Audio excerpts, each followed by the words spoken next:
រឿងដង្កូវនិងក្អែកមាននិទានមួយដំណាលថាសត្វដង្កូវកំពុងស៊ីស្លឹកឈើមានសត្វក្អែកមួយហើររកចំណីទៅប្រទះនឹងដង្កូវនោះក្អែកថាពេលនេះមានលាភបានដង្កូវស៊ីក៏ហើរទៅជិតដង្កូវក្រឡេកឃើញក្អែកក៏នឹកថាខ្លួនអាក្អែកនេះចិត្តឃោរឃៅនឹងចឹកស៊ីអញឥឡូវហើយដង្កូវសួរក្អែកមករកអ្វីក្អែកប្រាប់ដង្កូវវិញថាអញមកស៊ីដង្កូវឯងដង្កូវលុះឮក្អែករកប្រស្នាអញឃើញទើបស៊ីអញបាន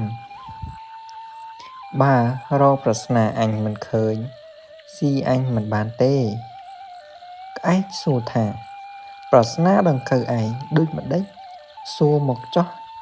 អញនឹងរកឲ្យឃើញដង្កូវសួរទៅក្អែកមានន័យដូចតទៅដូចម្ដេចដែលហៅថាផ្អែមជាងគេបំផុតដូចម្ដេចដែលគេហៅថា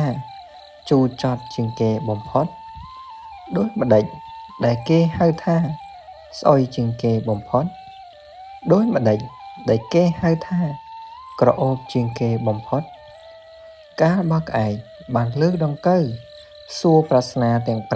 5នេះហើយមានសេចក្តីត្រេកអរជាទីបំផុតក៏ស្រែកហ៊ោកញ្ជ្រៀវលេងដោយគិតថាប្រស្នាដង្កូវអញមុខជារកឃើញឥឡូវហើយនឹងបានស៊ីដង្កូវនេះមិនខានទើបក្អែកឆ្លើយដោះសារប្រស្នាដូចមាន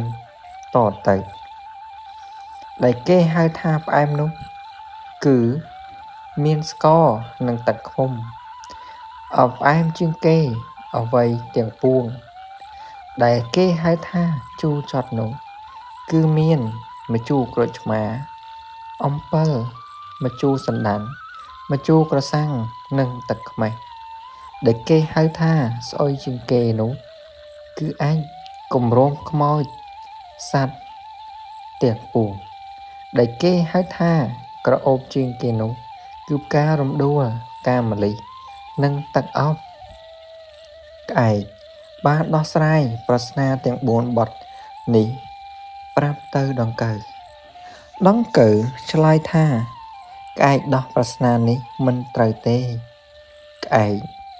ក៏ដាក់មុខស្រងោតនិយាយទៅដង្កូវវិញថាតើដង្កូវឯងថាខុសសូមឲ្យដង្កូវប្រាប់ប្រស្នានេះមកអញឲ្យបានដឹងផងដង្កូវប្រាប់ទៅក្អែកវិញថាប្រាប់បានតែក្អែកឯងកុំស៊ីអញទើបអញប្រាប់ក្អែកឆ្លើយឲ្យតែប្រាប់ចុះអញមិនស៊ីដង្កូវឯងទេលុះបានខសន្យាព្រមព្រៀងគ្នាយ៉ាងនឹងហើយដង្កូវក៏ដោះស្រាយប្រស្នាប្រាប់ទៅក្អែកដូចមានតទៅនេះដែលគេហៅថាផ្អែមនោះមិនមែនផ្អែមស្ករទឹកឃ្មុំនោះទេគឺផ្អែមពាក្យសម្ដីដែលគេនិយាយមករកគ្នាដោយពាក្យពីរោះស្មោះត្រង់រកគ្នានេះហើយដែលហៅថាផ្អែមជាទីបំផុតដែលគេហៅថាជូរចត់នោះមិនមែនជូរអំពិលសណ្តាន់ក្រូចឆ្មាទឹកខ្មេះនោះទេគឺពាក្យឃោរឃៅឥតគួរសមមុសាដែលនិយាយកាន់គ្នាទៅវិញទៅមកនេះហើយដែលគេហៅថាជូរចត់លើសជូរចត់អ្វីទាំងពួងដែលគេហៅថាស្អុយនោះមិនមែនស្អុយអាចឬស្អុយគម្របសពនោះទេគឺស្អុយគេឈ្មោះ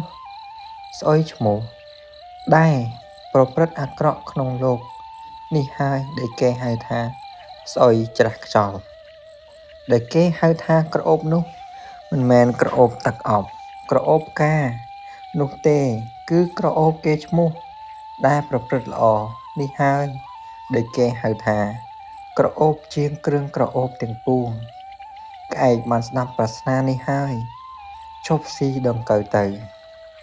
ក៏ហើរចេញទៅបាត់ដង្កូវក៏មានចិត្តត្រេកអរខ្លាំងណាស់